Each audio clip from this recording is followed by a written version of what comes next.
I work for the FAA. I'm one of the people who works behind a desk all day, so the front line can focus 100% on doing their jobs. Ultimately, everything we're doing is trying to make sure that when people go up, they all come down in one piece. It's hard to have that sense of purpose when everything that I work for is under attack. Over 100 probationary employees in the FAA were terminated, including people who were directly supporting the front line. It was pretty indiscriminate. Overall, we've lost about 2,200 FAA employees through termination and deferred resignation who have decades of experience with the agency. Our air traffic controllers are already understaffed and overworked. They don't have the hours in the day to pick up any tasks outside of keeping the planes coming in and going out. They rely on support staff to make sure that they have all the technology and all the communications that they need to get the job done. Even though the air traffic controllers and the aviation safety inspectors weren't allowed to take the deferred resignation, a lot of the people that support them ended up doing so. At Newark Airport recently, there were some serious breakdowns in equipment. Our aviation safety infrastructure was built decades ago. A lot of it is in need of replacement, and it just hasn't happened. Instead, the support team, who are already understaffed, are making do with resources that aren't really state-of-the-art. Employees are scared, employees are confused, employees are angry. I'm getting a little emotional. You know, we say at the FAA that our rules are written in blood.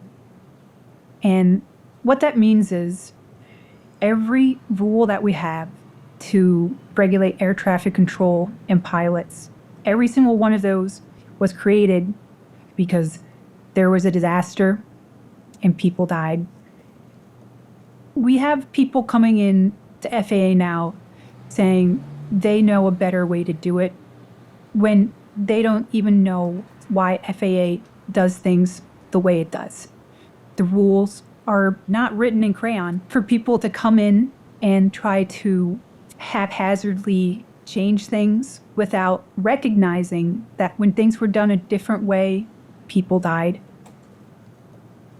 It's so difficult to see people who really do want to do the job well put into these awful situations where they're forced to choose between protecting the public or protecting their jobs. That's not something we should have to choose between. When you see leadership cutting corners instead of doing their due diligence, firing people indiscriminately, no matter how mission critical they are. You know, I think if you asked me today if I would feel safe getting on a plane in this country, I would say yes. You know, maybe I'm an optimist, but I believe in our frontline staff, and they work so hard to make this one of the safest places in the world to fly on an airplane. But, you know, ask me that question again in 6 months, and I might give you a different answer, where we lose mission critical staff, critical maintenance is going to not get done, and critical systems could fail. It's so hard to believe that we're going to need another tragedy in which lives are lost to prove again that we need to hire the people we need. But somehow it looks like that's what it's going to take. And unfortunately, at the rate things are going, that kind of tragedy might happen again sooner rather than later. I am an industrial hygienist at NIOSH, the National Institute for Occupational Safety and Health. We keep workers safe. Anyone from factory work to firefighters to school teachers to healthcare professionals, any employee in the country can request an evaluation from NIOSH if they have a health concern or a safety concern in their workplace. When DOGE started getting involved, I got really nervous.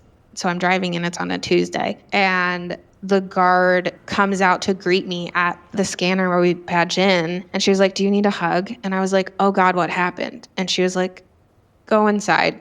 And so I went in, and it's just chaos. And we found out that at 5:30 that morning, all of our supervisors had been fired.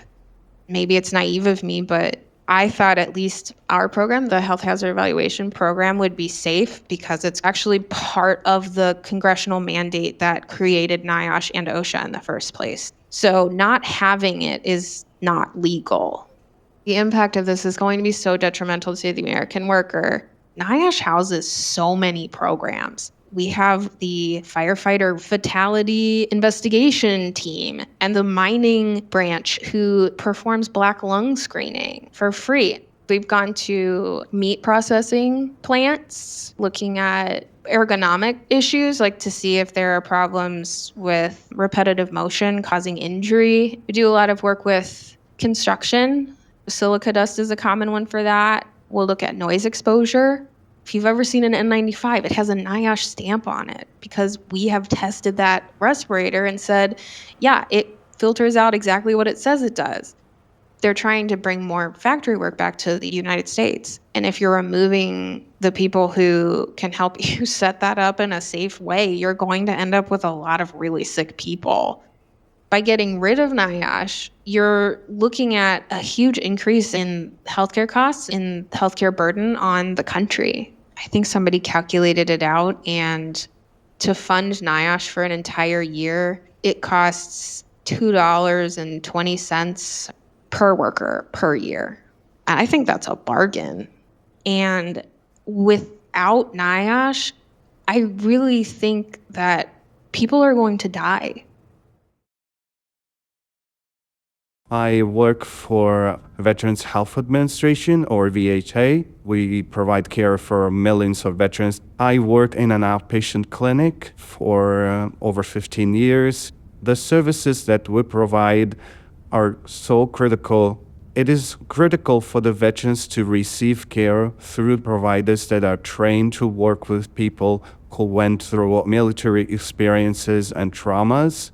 Providers who are trained to recognize signs of distress and address it in a timely manner. At least several times a day, I do the suicide screening, knowing that I can improve someone's quality of life. Someone who's struggling is giving me a purpose. The veterans who sacrifice their physical health, their mental health, they should be getting the best services from the country they sacrifice for. Here at the VA, our veterans are not worried about payments and they can receive the care they are looking for. If I compare what veterans talk about right now versus a year ago, I would say the number of concerns that they expressed has drastically increased. They talk about keeping their health care. They're worried about whether or not we are going to exist as a VA. Some served overseas and they're worried about how we're making enemies. Anxiety levels are high. Mental health services are overwhelmed right now. I had a patient who had to use the suicide hotline, and then he said, they helped me so much. And now he read somewhere that they're reducing the staff, and he's like, what it's going to be like if I won't be able to get a hold of them. After January 20th, we received an email that just said that you're supposed to provide 5 accomplishments that you have done within the past week. I remember exactly how flabbergasted we all were, our entire staff. That really stressed me out because I just don't have time to send these emails. We're supposed to be focused on our veterans. That's my mission.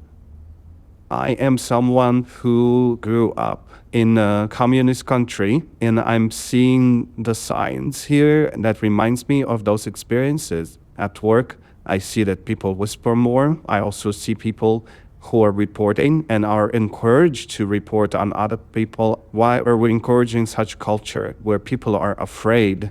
I feel like me from the past and me now merged together. It's shockingly reminding me of where I'm from. It's not about politics anymore. It's about the health of our society, and we're sick right now. We need to make sure this illness is addressed so we can grow and be better. I work for the Internal Revenue Service. We are the tax collector for the federal government. I know that the IRS is one of the most hated parts of federal government, and I completely understand that. But we need taxes in a civilized society in order to create the general pot of funding that can be spent to provide services for the general population. Taxes make sure that we are a protected country and we are safe. Taxes help fund education, food safety, and in that regard, everybody should pay their fair share. Small businesses, large multinational corporations. It is not a joy to pay taxes, but there are millions of federal workers trying to provide the things that you need. We're basically the waiters at your catered party. Then in the background, we are delivering all of these things for the general population. The IRS also ensures fairness and tax compliance. The Inflation Reduction Act provided the IRS with continuous funding of $80 billion for 10 years, because in order to ensure that fairness of compliance, to deal with these complex high-income international agencies or billionaire individuals, we have to have the funding and the technical staff, the lawyers that know what they're doing on these large cases. Since January of this year, that funding was cut by this administration. It is easier now for high-income, high-wealth, multinational corporations to cheat the tax law. It sends a huge signal that it's going to be okay to not have to pay your taxes. The stated mission of DOGE has been to cut fraud, waste, and abuse, and that has absolutely not been happening since January of this year. And if DOGE really wanted to create efficiency, they would have followed every single standard business leadership book that says you come in and you figure out the lay of the land first, and then you make data-driven decisions. What do you think needs fixing? We have ideas, but that's not really the point of DOGE. This year, the IRS has seen more changes in our leadership than ever before. I think we've seen 4 different commissioners. Any kind of IRS modernization programs have been stopped. We've seen the firing and rehiring and firing again of thousands of employees. It signals to the employees that there's no stability, that there's no correct direction.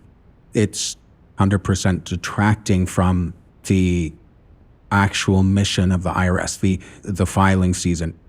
The IRS is not perfect, but when I took this job, I took an oath, and that oath lives in my heart to defend this country from enemies inside and abroad, and to try to make government work better and more effectively for people in this country. Instead, the door has been opened to greater abuse of the government systems. Why is this happening in the country that is supposed to be the leader of democracy? On January 20th, Trump's first day of being president, he signed an executive order called Ending Radical and Wasteful Government DEI Programs and Preferencing. And when it came out that DEI was being attacked, we still thought that we were safe because we oversaw all of the disability work at the CDC, and disability has always been bipartisan. My office at the CDC works on programs, research, anything that we can do to ensure that the population of Americans who have disabilities are not experiencing overdependency and non-productivity. So by taking preventative measures, we're able to save the U.S. economy billions of dollars in unnecessary expenses. Our data is covering the broadest population possible in order to capture the bigger picture of disability as a demographic. And what we're trying to do now is recognize that disability does not equate to poor health.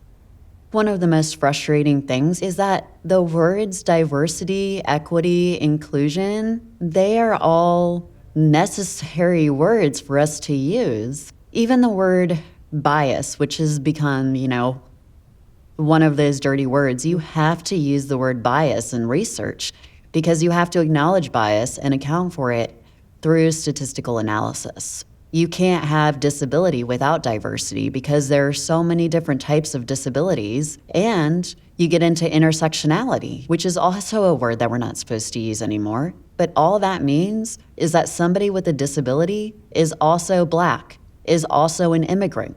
We're trying to make sure that care is equitable because equity is efficient. In January or February, they ordered everyone to come back to the office. A lot of people who worked in disability at the CDC are disabled and depended on telework agreements. That entire office that was dealing with reasonable accommodations was fired. With the Americans with Disabilities Act, you had protections to fight back. You had people who are on your side, and now those people are fired. We're just gonna go back decades. One of the first signs that I saw that we were in trouble was when some people in Tesla outfits walked out of someone's office and said, "We just did updates to your computer." And I went up to her later and I said, "There's nothing wrong with your computer, is there?" And she said, "No." And I said, "Should I report this?" And she said, "I'm not sure yet because we're not sure who to trust anymore." The next day, many more people were added to the DEI watch list. And it included many people that I worked with. The list included the names and pictures of anyone who they deemed as being too diverse or too equitable or too inclusive. They mostly just included the Black people. And now, whenever we're at work, it feels like we're being watched. I came to the CDC with so much passion. My job is about the populations that I want to serve and protect. It's about the dedication that I have to the CDC mission and to the oath that federal workers take.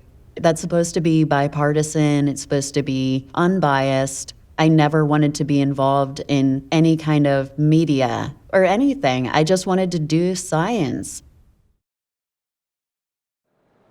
I work for the Social Security Administration, and I've worked there for almost 10 years now. Social Security as an agency is very large, and it provides several well-known benefits. One primary component is the disability program. The purpose of the program is to provide for people who, usually through no fault of their own, are not able to work and support themselves anymore. I work for a part of the department that provides a written explanation why you do or do not meet the criteria for disability. So DOJ's approach to improving efficiency at the agency has definitely not worked. There's just no attempt to engage in the complexity of how government works. The systems that we use to do our work are less reliable as the IT staff has been removed or replaced.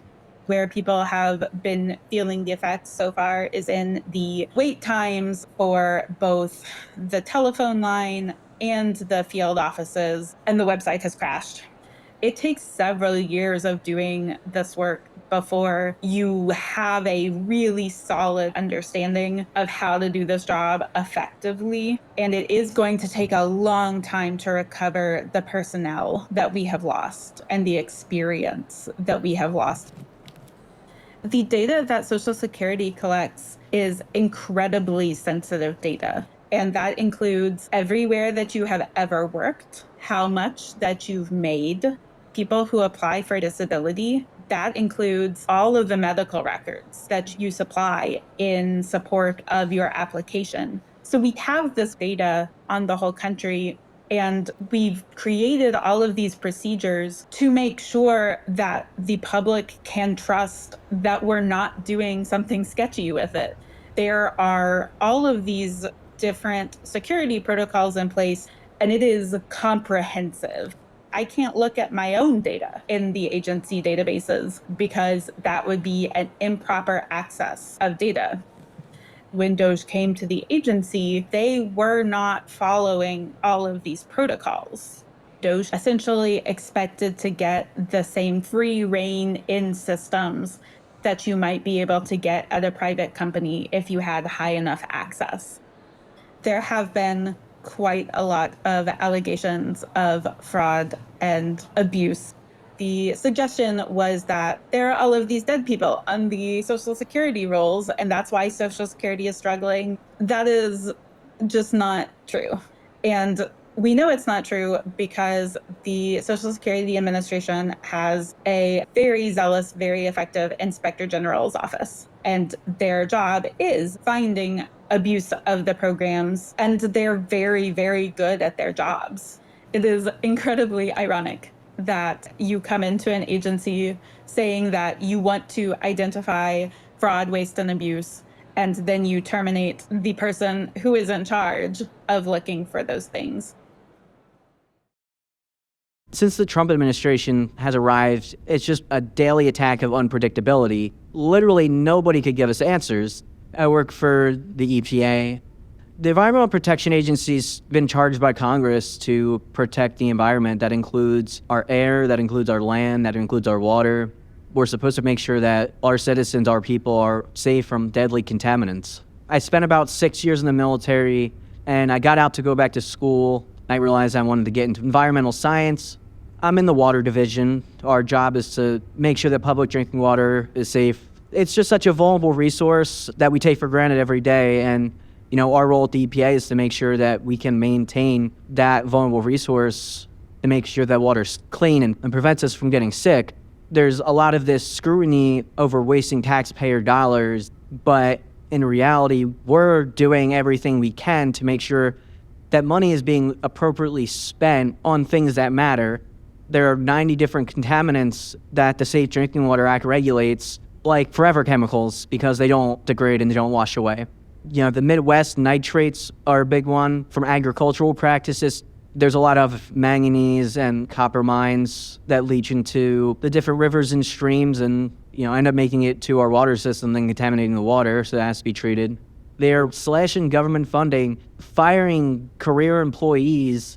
Why are we cutting all these employees? No one can give us answers.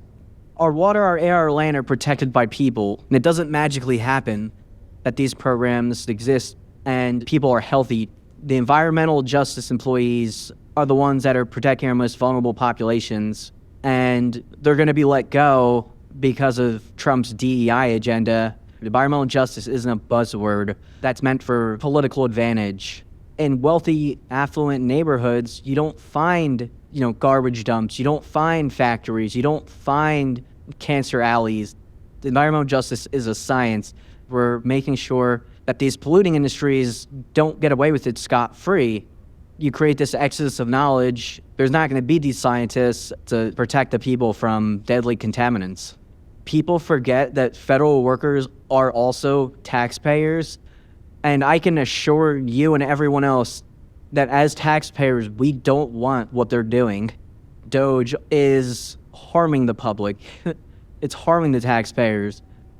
The real profound impacts aren't going to be within his presidency. It's going to be everything that happens in the future, and we might not even realize it's happening when it does.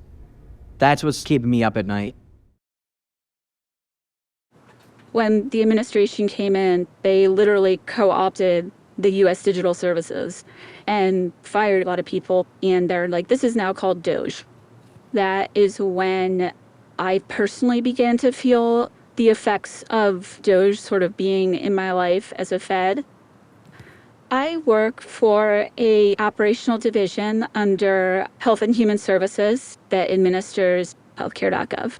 We make sure that each plan that is sold on healthcare.gov meets our thresholds that were established in the Affordable Care Act. There are no junk plans. There are standards in place for the plans that are sold on this exchange.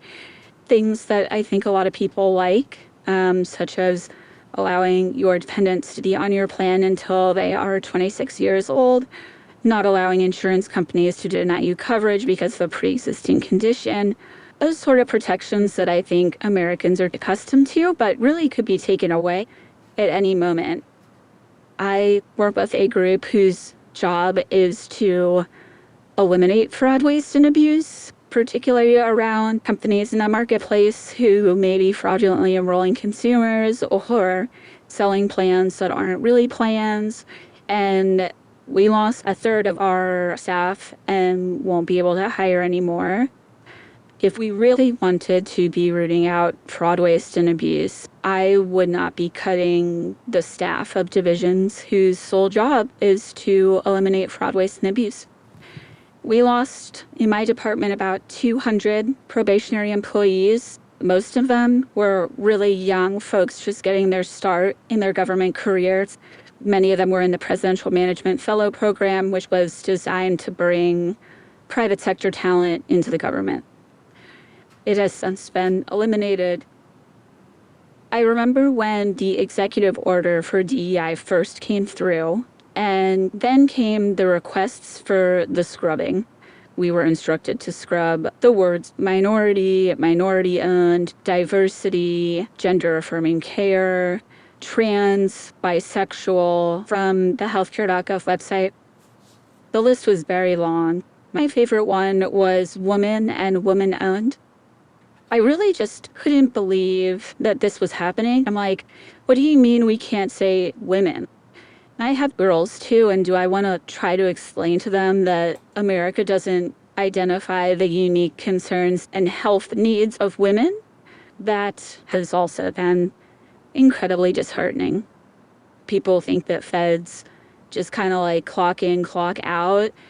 We literally stood up an entire insurance marketplace from scratch with just like grit and determination. People in the private sector, if they did a startup with this, they would all be multimillionaires by now. And I can tell you that none of us are living in that manner. I could work for a health insurance company. I could work for a tech company. Like, I really have skills that could make me a ton more money in the private sector. But it's just not who I am. I am a public servant. I work for the National Park Service. A lot of people just assume park rangers just wander around in the woods.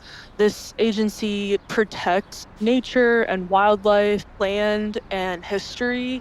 People call park rangers American storytellers. We always say you can't protect something until you know about it. You can't save something until you understand it. On February 14th, thousands of park rangers got illegally fired for literally no reason. These are people that got extensive background checks, that worked really hard to get into these positions, and thousands of people got fired out of nowhere. And these are people that have been with us for like 20, 30 years. This is on the heels of the fork in the road email. It basically was saying you can get this buyout. So many rangers ended up taking the fork in the road. I don't blame them, but a lot of us chose to stay and hold the line. Why would you want your best performers to be terrified to lose their job every day? With the parks that I'm at, we're an urban park, so we connect a lot with the city. We bring local schools and kids to the park to learn about history, to learn about nature. It's really a beautiful experience. These kids were like, this is the first time I've ever seen a horse in real life. This is the first time I've ever been on a boat. This is the first time I've ever touched the American flag. These kids never have even seen the water, and we live right on the water. And all of that has been taken away because this administration is considering everything quote unquote DEI. A lot has changed since January 20th. They keep calling them federal lands, but it's play on words. They're public lands because they're for the public. America has a lot of amazing natural resources. I'm going to be kind of cheesy for a second, but from sea to shining sea, from Alaska to Hawaii, the Virgin Islands, she's beautiful. People will be like, oh, I'm going to go to the beach, but a lot of beaches are protected by the National Park Service so that resorts don't build on them. Taxpayer dollars go to protecting these lands, and the federal government is trying to sell these lands off to the highest bidder, but we're not here to make a profit. We're here to serve the public. And Doug Burgum, he is the Secretary of the Interior. He said that some of the parks that were along the border are no longer national parks, technically. They are now under the military. There's going to be a lot different this summer at national parks. I know a lot of visitors will get too close to wildlife, and a really big role that park rangers play is called hazing bears. We make sure the bears don't get too comfortable with humans, and so there's going to be a lot more deaths of either people or bears, and you could fall and hurt yourself, and you need somebody to help you, but oh no, those people are fired. Or maybe there's a storm, trees fall over. Well, the trees don't magically get out of the road or off of the trail. Why isn't anybody cleaning this up? When you plan a trip, maybe pack toilet paper, pack first aid kits. That's what it's going to end up becoming at the National Park Service. It's going to be visit at your own risk. I work for the Federal Aviation Administration, or FAA, and the FAA has one mission: to keep the public safe in the field of aviation. I think for a long time, FAA staff considered themselves relatively protected from a lot of the politics that goes on in Washington, D.C., that no matter what, we need to keep the planes from crashing. And I think that sense of stability is gone. At the end of January, an Army helicopter and commercial airliner crashed right outside DCA Airport in Washington, D.C. And this was huge inside FAA. The United States had not had a fatality on a commercial airliner in, I believe, 16 years. So this was a generational tragedy, right? Pretty shortly after the collision, President Trump announced that he thought that the collision was caused by diversity, equity, and inclusion. You know, the investigation hadn't even started. For the president to step in and try to score some political points about diversity, equity, and inclusion when we just had a major tragedy, it certainly didn't show a commitment to the FAA mission. You know, Secretary Duffy had a big press conference announcing a program to upgrade aviation infrastructure across the country and to hire more air traffic controllers. Let's be honest, air traffic controllers have gotten a lot of promises over a lot of years that haven't gone very far. So on the one hand, we have leadership making all these statements after the collision at DCA, but on the other hand, we have termination of probationary employees, secretive SpaceX deals going on. Everything that's been going on has been very alienating. This has been one of the most difficult times in my life. Yet when I go to talk about it to other people, they don't want to talk about it because it's too political. It's a really hard thing to hear because your next airplane flight's going to be less safe because of this. That's not political. I'm not sitting here telling you who to vote for in the next election or anything like that. I'm just talking about the safety of the American public.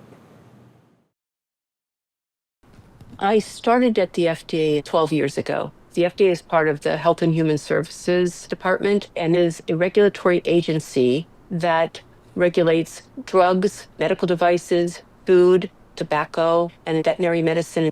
These are things that touch every American every day, and we just assume it's going to be safe, but there are so many ways in which it might not be safe.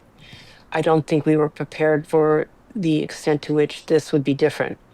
We were told no press, no updates to the website. Even the simplest web changes had to go through clearance all the way to HHS. The idea that they controlled the communications that was so integral to how we communicate with our consumers, that was the beginning. For me, that was just, I don't even know how to describe what an assault it felt like. When we learn about a safety issue with food or drugs or devices or anything else that the FDA regulates, communicating about it in a timely way is critical.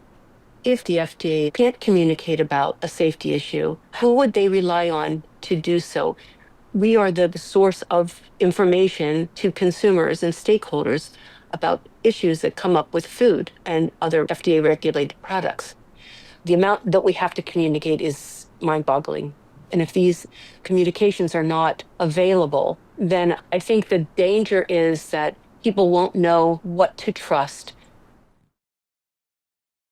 I work for the IRS. It is ingrained in us as an IRS worker that you have to protect the information that you have access to. If you do try and attempt to get information that you're not supposed to have access to, you will be fired. This year, we've seen that completely change. Since January, we've seen unappointed employees coming from the Department of Government Efficiency into the IRS demanding to have access to sensitive systems and taxpayer data. DOGE is meeting with our information technology team to try to figure out how to share data across government agencies. That has not been done before. For example, we have non-citizens who work in this country and pay taxes as well. But there has never been a sharing of taxpayer information between the IRS and the Department of Homeland Security until now. And the fear about that firewall being broken, the fear about the sharing of that data, is because the administration is using DHS as their own police department, and they have these views of what that police department should do. It is hard to see because it is a thing in a cloud, but it is basically a technology overtake. The fact that the data is now being shared is terrifying. The IRS does share data with other agencies for specific purposes that have been specifically agreed upon. For example, the IRS worked with the Department of Education, so somebody seeking a student loan can come in and say, I agree, I want the IRS to provide this information about my income, but Congress has not passed a law telling the federal government, take this taxpayer data that's on all the federal forms and use it to do whatever. Congress has not passed a law. This is all coming from one political figure. So we have zero idea right now how they're going to use your information. Congress doesn't even know. We know nowadays that data is gold. And so if they have access to how much money is somebody making, where does somebody live, can we ruin your business? Will it be used to figure out if anybody's ever contributed to any kind of organization that supports Palestine? Is it collecting data to be able to ruin other people? Is it using data to be able to make more millions of dollars? You've got contractors like Palantir coming in, and you've got Microsoft and all of these tech guys who were standing at the inauguration together, working together with federal agencies on your data, on your information. And I have not read enough sci-fi novels to see or to understand what's coming or what's happening. I'm trying to piece together how the IRS is going to shift away from tax compliance and the fairness aspect into using the IRS criminal investigation officers as police officers. We don't think that the people that were elected are now the people that they warned us about. We can't comprehend that our data is going to be used in malicious ways by the federal government. So now, who's the bad guys? And we just don't know. But what we're seeing is this administration is testing everything, including laws. Hey, can we get away with this? I would bet that in the long term, what we will see is that government will have to repair the damage that is being done by DOGE. I can't even fathom how much repair is going to have to happen. The building back of a government that people would trust or rely on in times of need is just being eroded completely. And the only test that we have are people standing up and saying, this is not what we've signed up for. This is not the direction that we want to send our country in. So this administration, they're going to keep going forward until people stand up and say stop. Being a federal employee right now is being in the middle of chaos. I think a lot of us are driven by an urge to provide benefits to the American people, but all federal employees right now are under attack. And the work we do and the services we provide for the public are also under attack. At the Department of Transportation, I work on a variety of transportation programs and projects. I've had programs start, and go on hold indefinitely because they didn't align 100% with the ideological views of this administration. Some of the impacts of these delays will be bridges not being built or safety projects that are slated to reduce fatalities not being constructed. I actually watched the Secretary's testimony in Congress today. He was questioned about why projects have not moved into construction yet, and he implied that staffing cuts would have no impact, and I think it's an outright lie to say that that's not going to have an impact on the public. It's holding up authorized funding that Congress invested to help improve our infrastructure. I think the ripple effects of that are going to be really hard to unwind. As a trans person, there's that added level of personal attack. We're all absorbing messages every day that are intentionally designed to demonize and demoralize us. I worry about using the bathroom. Technically, it's illegal every time I walk into a public bathroom at work. This administration implied that we are committing material fraud simply by existing and targeted us as disloyal and dishonest. I worried about my background check and whether that's going to go through, given that I'm not using my sex assigned at birth. I believe I make our government better. I believe there's a place for trans folks in our society, and I think our society has to stand up and advocate for us. The Centers for Disease Control and Prevention is the foremost public health agency in the United States. The main thing my division was trying to do is eliminate viral hepatitis. In the United States, about 2.4 to 4 million people are infected with hepatitis C right now. There is not a vaccine for hepatitis C, but there is a cure. And the World Health Organization has a goal of eliminating hepatitis C by 2030. With all the things that have happened at the CDC, we're getting farther and farther away from that goal. A lot of people don't know they have hepatitis C. You will go decades without symptoms, and then suddenly your liver is failing and you will die without a transplant. But with this cure, you can avoid having any symptoms whatsoever. I knew in the lead up to the 2024 election that DOGE was going to be a thing, but I don't think it really sunk in that that could affect me. And then I received the email that said I was terminated for performance reasons. I had just gotten promoted and I was set to get a performance bonus because I did so well. And yet I was fired for performance reasons. After you get fired, within a day, they lock you out of your work computer. So that means that all of your documentation, your ability to look at your pay stub, your ability to get your healthcare information, health insurance, all of that gets locked out.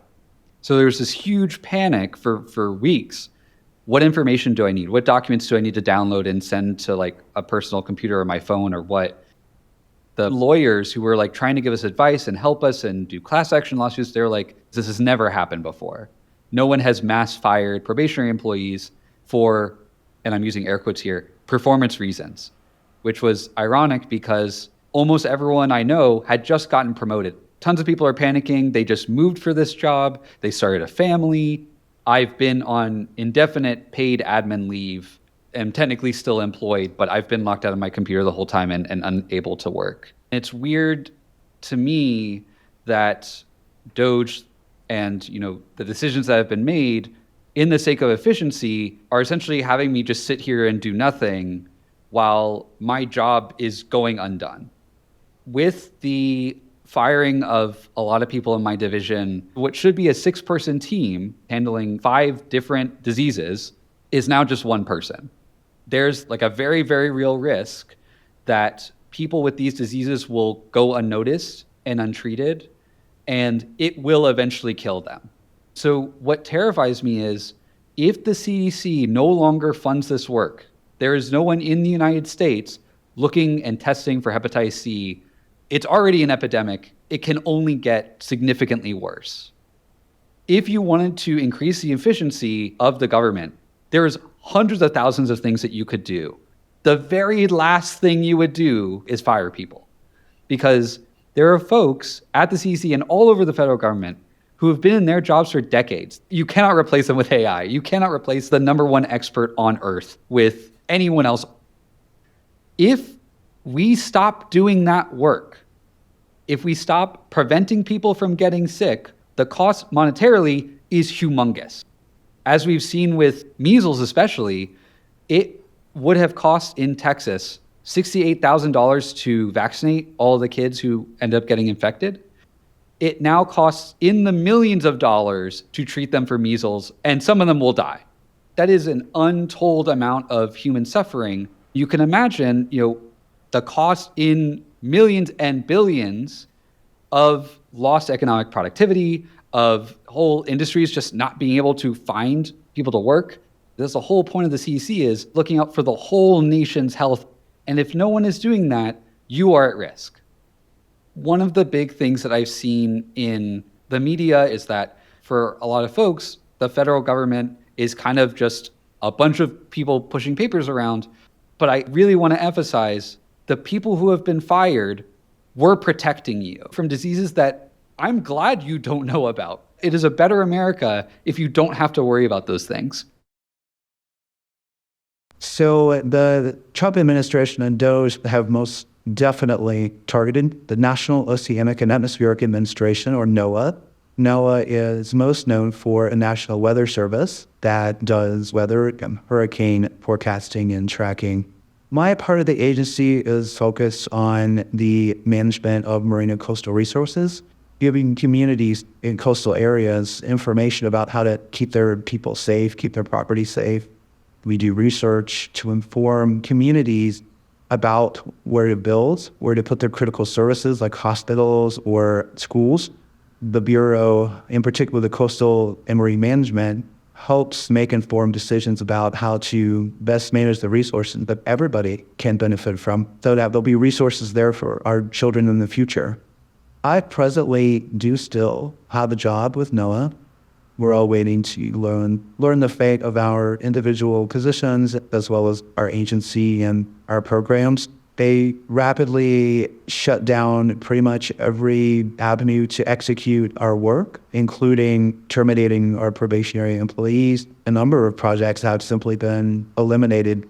Research on marine mammal issues, or sea level rise, or erosion, or flooding, those programs probably won't be available anymore, as they locked us down and eliminated our ability to do our jobs. A lot of it turned into reporting on crisis management, documenting the destruction of our programs, of our own projects, of our agency, essentially. It's been fascinating for me as a student of human nature to see the people who have accepted it, and then you have the other folks who are sort of in some kind of denial. But you try to be supportive of your friends and your colleagues. You've given it your career, and to have someone come in one day and say, hey, you're not valued, your work is not useful, it's vague, it's radical, it's liberal, or whatever it is, and then just take everything away from you and boot you out the door, it's insulting.